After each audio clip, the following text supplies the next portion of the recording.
আসসালামু আলাইকুম। আপনার হাতের ফোনটা কি সুরক্ষিত? আপনার ফোনে কি কোনো ভাইরাস আছে বা কোনো হার্মফুল অ্যাপস আছে কিনা? আপনি কিভাবে বুঝবেন? ছোট্ট একটা ট্রিক্স আছে যা জানলে আপনি খুব ইজিলি আপনার মোবাইলে ভাইরাস দূর করতে পারবেন বা খারাপ বা হার্মফুল কোনো অ্যাপস থাকলে সেটা আপনি রিমুভ করে ফেলতে পারবেন। চলুন আপনাকে দেখিয়ে দিই। প্রথমেই আপনারা Google Play Store চলে যাবেন এবং এখান থেকে Google Play Store যে প্রোফাইলটি আছে, প্রোফাইল আইকনটি, সেই প্রোফাইল আইকনে আপনি ক্লিক করবেন। এই যে এখানে যে প্রোফাইল আইকনটি আছে, সেই প্রোফাইল আইকনে ক্লিক করবেন। আমি ক্লিক করলাম।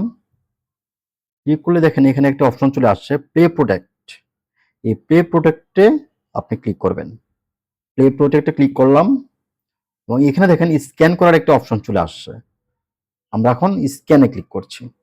এখন সে পুরো ফোনটি সে স্ক্যান করে নিবে এবং স্ক্যান করার পর যদি কোনো সে ভাইরাস বা কোনো ক্ষতিকর অ্যাপস পেয়ে যায় তাহলে সেটা কিন্তু সে এখানে শো করবে। দেখেন আমার এখানে নো হার্মফুল অ্যাপস ফাউন্ড দেখাচ্ছে, অর্থাৎ আমার মোবাইলে কোনো ক্ষতিকর অ্যাপস বা কোনো ক্ষতিকর ভাইরাস নেই। তো আমার ফোনটি সেফ আছে। আর আপনার ফোনে যদি কখনো কোনো ভাইরাস বা অ্যাপস থেকে থাকে তাহলে আপনি এভাবে স্ক্যান করতে পারেন এবং স্ক্যান করার পর যদি দেখেন এখানে শো করছে কোনো ক্ষতিকর অ্যাপস, তাহলে কিন্তু আপনি সেই অ্যাপসটির সাথে সাথেই আনইনস্টল করে আপনার ফোনকে সেফ রাখতে পারেন। আশা করি ভিডিওটি ভালো লেগেছে। আর ভিডিওটি বেশি বেশি শেয়ার করে দিবেন, তাতে অন্যদের উপকার হবে। ধন্যবাদ। আসসালামু আলাইকুম।